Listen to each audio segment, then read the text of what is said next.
Now, Hosni Mubarak in power for 30 years, a dictator for 29, but really in power technically for 31. He gets $13 billion plus every year of U.S. taxpayer money. A lot of the U.S. torture centers are there, the ghost sites, the black sites.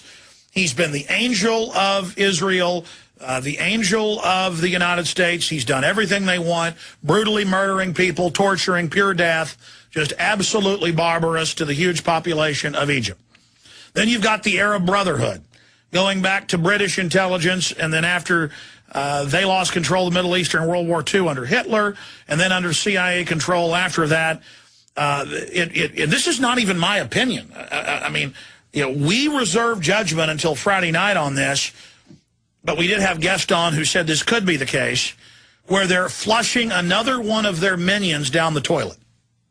Hosni Mubarak, to put out and to put into power Mohammed el-Baradei, who they admit is a United Nations George Soros minion, who's the former head of the IAEA at the UN, the Nuclear Weapons Regulatory Group. And I've got the whole breakdown on him. Director General, International Atomic Energy Agency, New York Law School, CIA trained. I mean, his whole background is public. And he shows back up the week before all this starts in Egypt and starts going around saying, I'm ready to be your leader. And it turns out the Egyptian military is bought and paid for by the U.S. and Israel. This is on record. And is basically standing down, unless they try to burn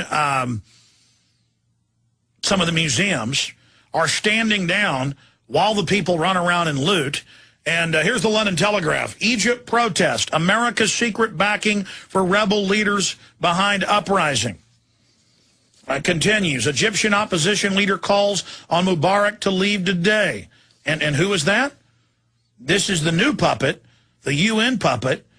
Because there's one thing Mubarak hadn't done. He refuses to force sterilize people. And they've had UN population summits. He's been criticized. He refuses to sterilize and bring an abortion. Now, you better believe that el-Baradei will.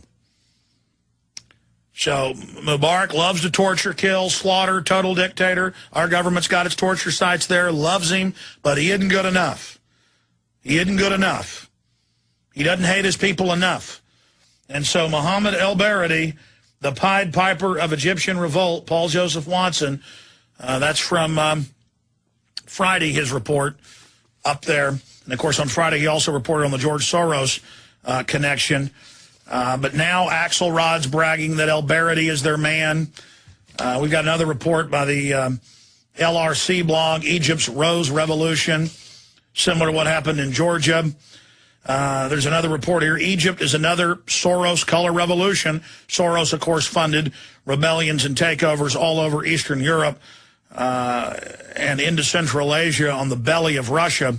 And it's just hard to believe until you look at the evidence and that it's just admitted that our government is so illegitimate.